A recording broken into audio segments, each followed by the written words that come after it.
lagi kita beribadah secara online bersama Bakor Unkris RSPP. Mari siapkan hati kita untuk bersama-sama memuji Tuhan.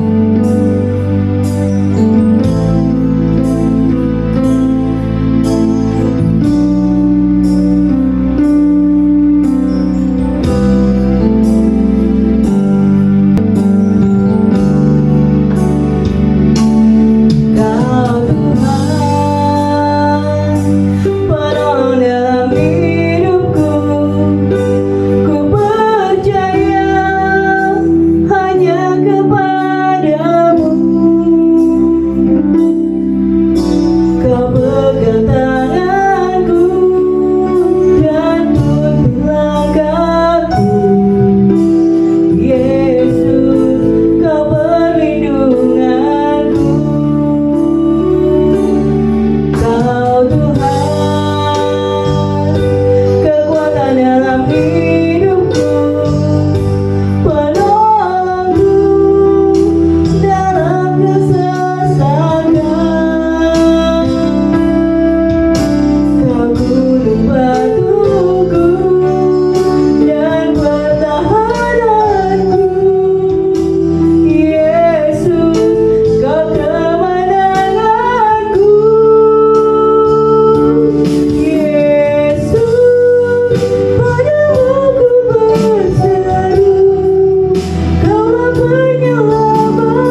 I love you, Lord.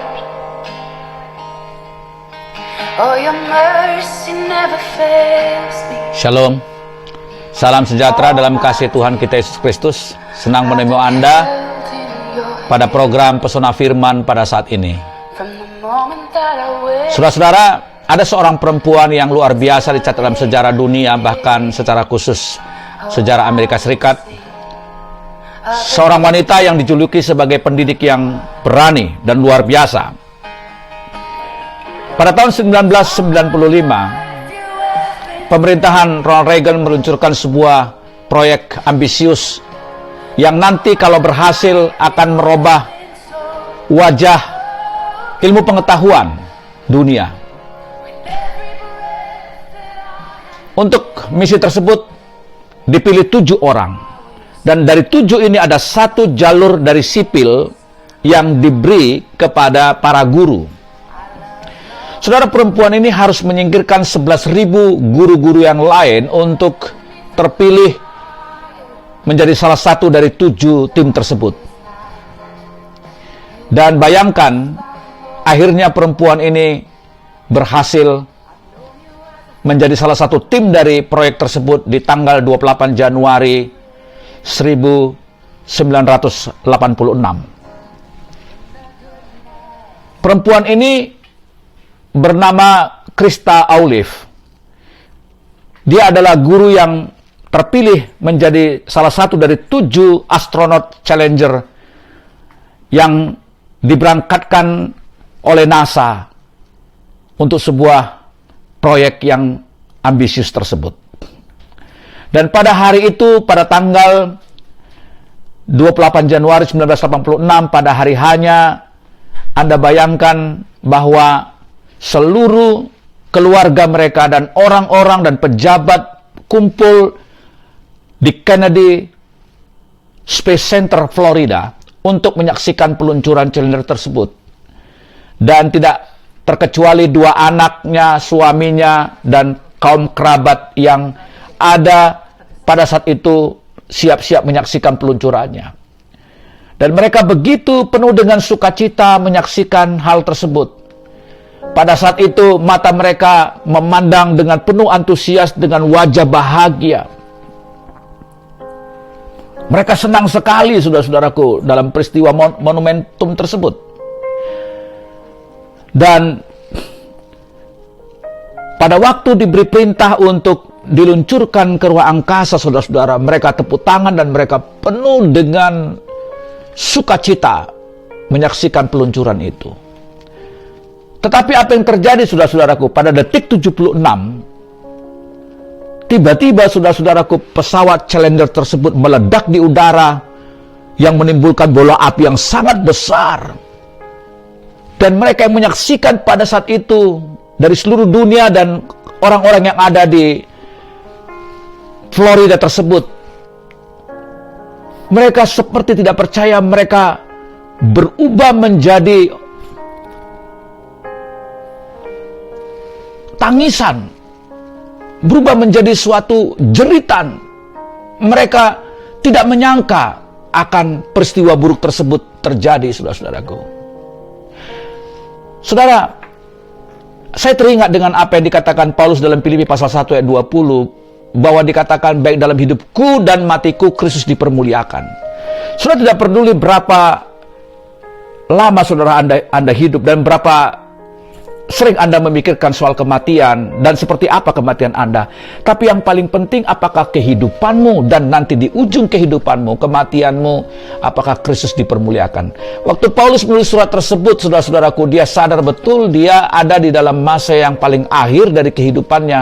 Karena dia dalam posisi di penjara dan dia tidak memperdulikan apakah dia akan dieksekusi di penjara atau tidak. Tapi dia merasa bahwa dia telah menyelesaikan pertandingan iman. Dan karena itulah dia mengatakan kepada jemaat di Makedonia bahwa baik dalam hidup kita ini maupun dalam kematian kita, biarlah Kristus dipermuliakan. Saudara, mungkin kita bertanya, saudara-saudaraku, bagaimana dengan nasib 11.000 guru, belum lagi yang dari jalur 6 orang tadi ya, yang tidak masuk seleksi tersebut, dan mereka Mungkin mereka pada bilangan 1000 sudah masuk seleksi, bilangan 100, bilangan 50, bilangan... Mungkin mereka tersebut begitu frustrasi, begitu kecewa dan berkata, kenapa saya tidak terpilih?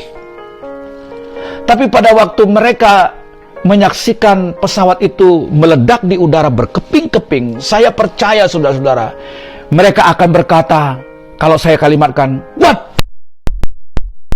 Nggak terpilih. Puji Tuhan, kalaulah sempat saya yang di sana, saya akan mengalami kecelakaan dengan tubuh yang berkeping-keping.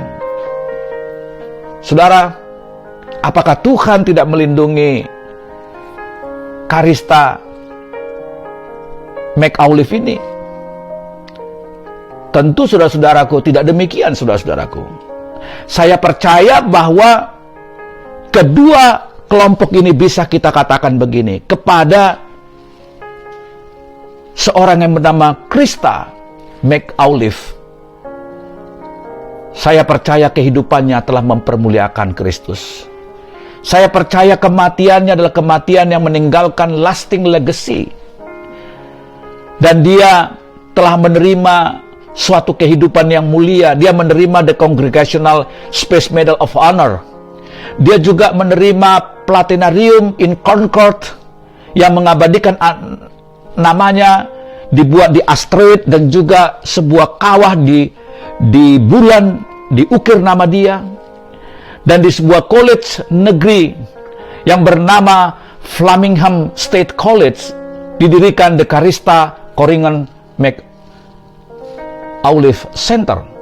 Dan serta di atas namanya juga diabadikan dana untuk peningkatan praktek pendidikan di seluruh Amerika. Saudara-saudara yang dikasihi Tuhan, saya ingin berkata kepada saudara begini, saudara-saudara. Pertanyaannya bukanlah orang-orang tadi dilindungi oleh Tuhan sehingga dia tidak ikut meledak dan dia sehingga berkata, puji Tuhan. Pertanyaannya, apakah orang-orang yang mengatakan puji Tuhan untung saya nggak terpilih itu, apakah semasa hidup mereka, bahkan sampai kematian mereka, Kristus dipermuliakan apa tidak? Bagi saya, baik dalam posisi